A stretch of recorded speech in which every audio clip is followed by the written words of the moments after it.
Good evening. The first time I saw Tabu, the world stopped. And then the second time I saw him and we made eye contact, it spun too fast. And sparks flew, and there was like this recognition of two age-old vampires meeting each other again after lifetimes apart. I must also say I was 13 years old. So this memory, this slightly dramatic, very romantic, and very cringy memory is from my 13-year-old self, and I have kept her alive. I've kept the teenager alive in our relationship, and I think honestly that's been one of our biggest successes. But then in reflecting about this talk tonight, I wanted to ask, who still remembers their first love? Raise a hand if you remember your first love. And if you think about them often, also raise a hand if they come up. Okay. So Tom is like, yes, in the back. I've been reflecting about the intensity of our first love, and I think it is so intense because that first love exists before armor.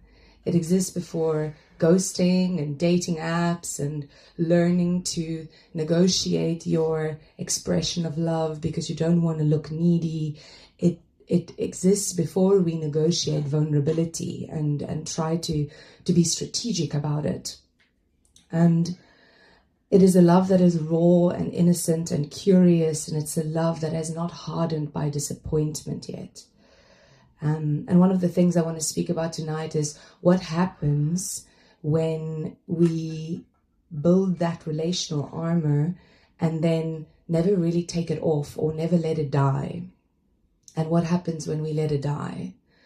So I actually think that many people learn to stop loving openly before they learn to stop loving at all. It's the opening that actually is the problem, the rawness, potentially. So in 2018, I read for the first time the book called Women Who Run with Wolves. And Tabu and I had just gone through one of our big death processes, what I've started to call our death processes. And I remember reading Skeleton Woman and thinking, my God, that's what we've been doing.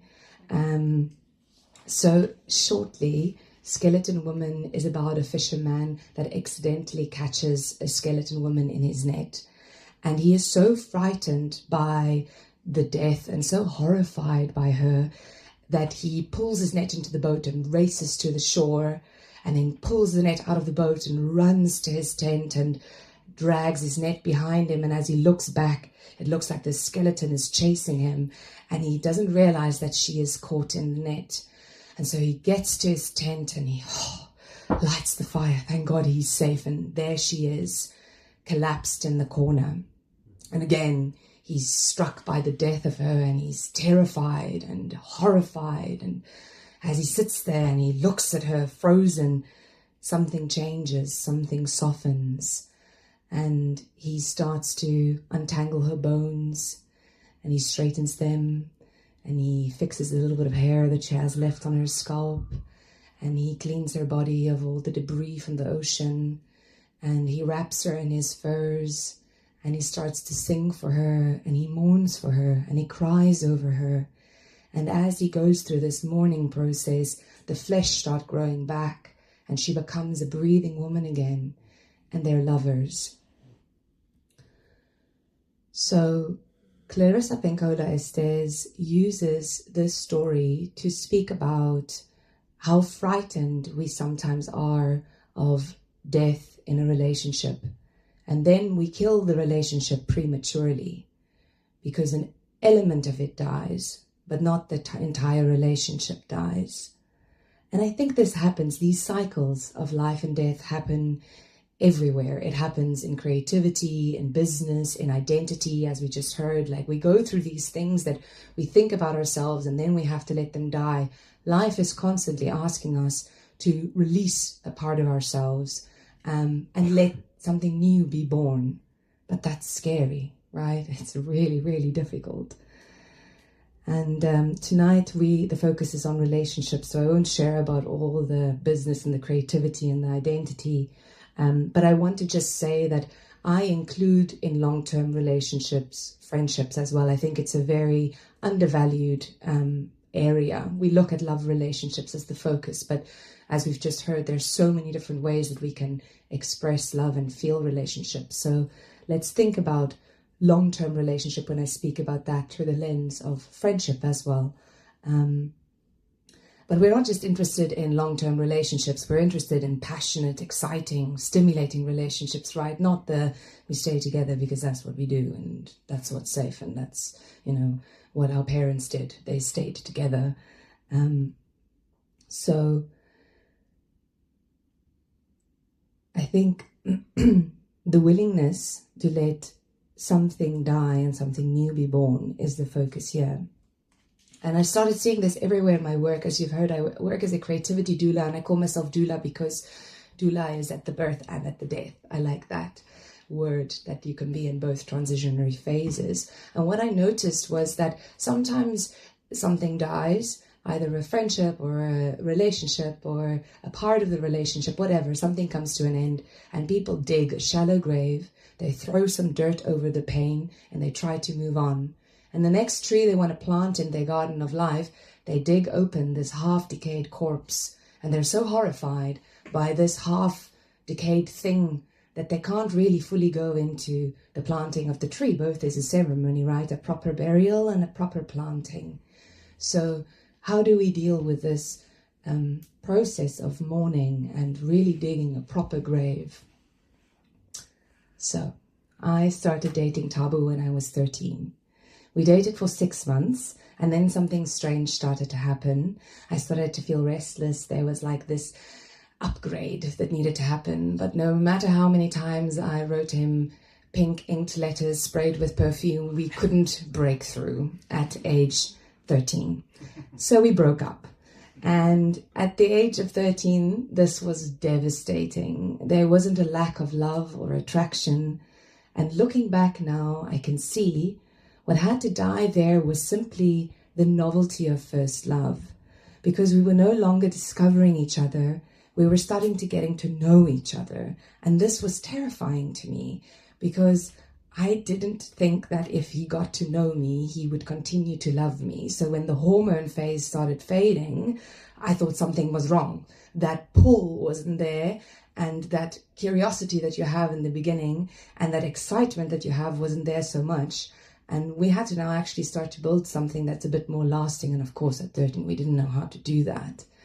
And another thing that died there was the social savior I had made Tabu in my life. I was bullied quite severely in primary school, and then when I went to high school I found Tabu and his whole social group and I was just in. So what was happening in the 2 months that felt like an eternity when we were apart was that I started forming my high school identity and I started finding my place in high school without him.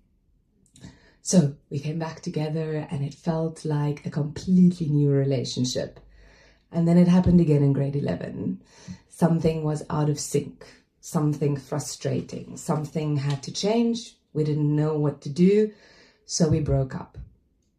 And there I realized in hindsight that my attachment to my desirability only being linked to Tabu had to die. I hadn't had any other boyfriends before.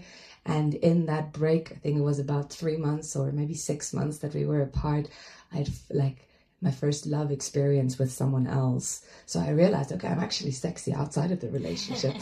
And I'm talking about these themes dying, and it's not like they died permanently. They come in waves. These themes about being my social savior, my desirability only being connected to him, they come around, and I had to work through them a couple of times. But those were the big deaths of high school.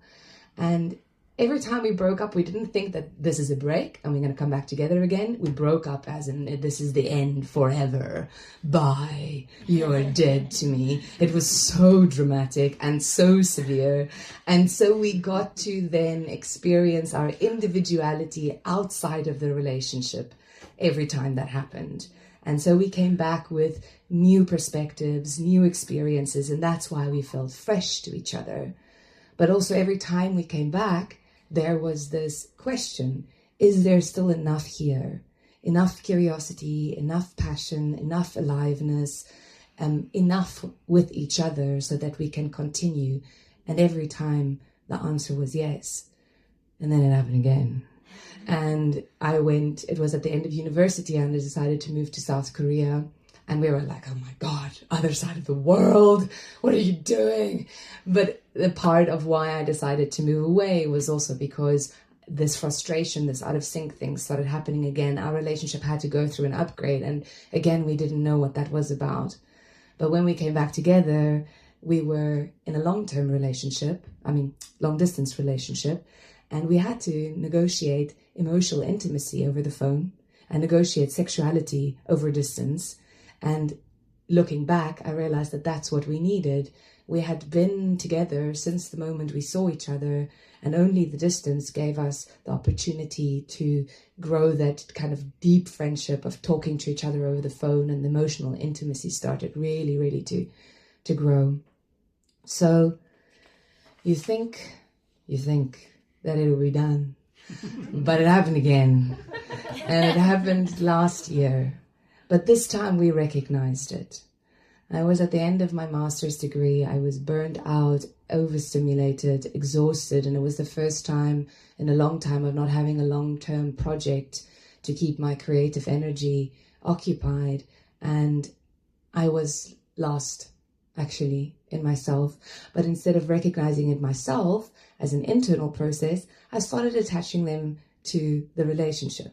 I was like, and I had all the answers. We had to move out of Cape Town, off-grid, to a farm in the middle of nowhere and reinvent our lives. Thank God, Tabu said, no, this is not what I want, at least not now, at least not like this.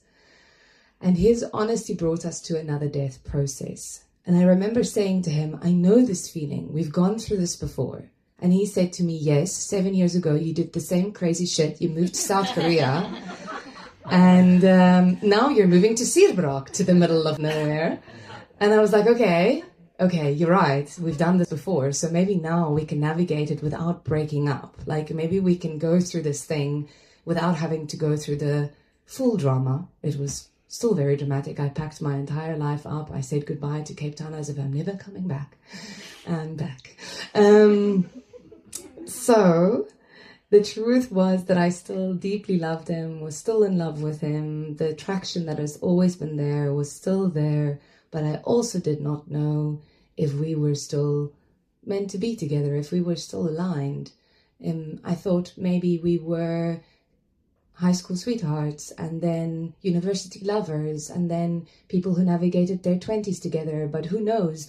Maybe we're not meant to be building a life together, getting a house together, if we want to have children in the future, having children together. All of these questions started coming up. So we were like, okay, let's take a physical break without breaking up.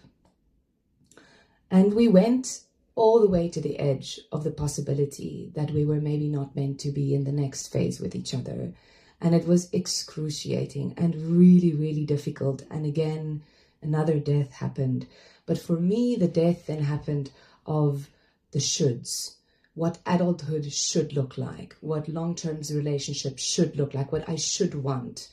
And in this remote village, I became quiet enough to ask myself, what do I want in this moment? And every single time a should died, like I should want children now, and my partner should want it at the same time.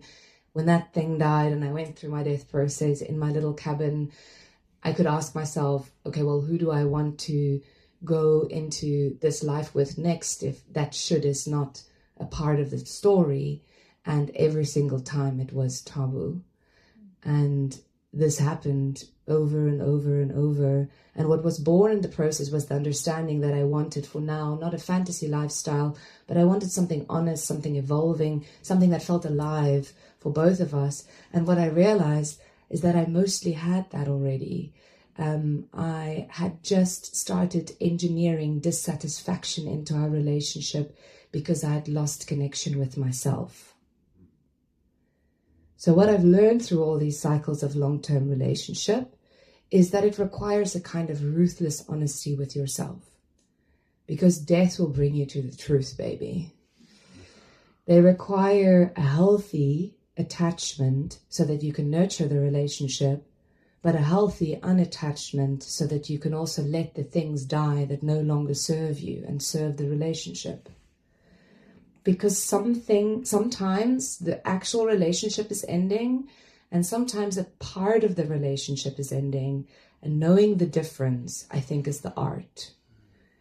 So I'm not recommending the model that I've just spoken through. I'm just sharing the wisdom of awkwardly, stubbornly, and humanly feeling our way through it. And what I've started understanding relationships, I drew a little map here, as planets. Relationships are like planets. Can you not see it? Okay, I will explain it. There is you, there is me, right? And then there is the relationship itself. I have to spin at my unique orbit, and you have to spin at your unique orbit. And the relationship as a third entity has to spin at its unique orbit. And me and you, in our individuality, ask ourselves, how do we serve the relationship as a third entity? So, sounds easy, maybe not, I don't know.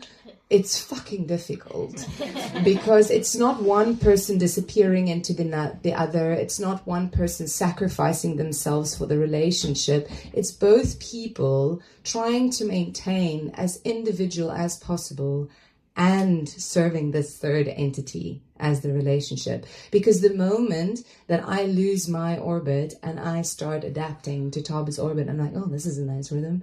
Let's do it at the same time. We lose polarity. And then that polarity lets the aliveness die. And this is, by the way, a shortcut to a death process.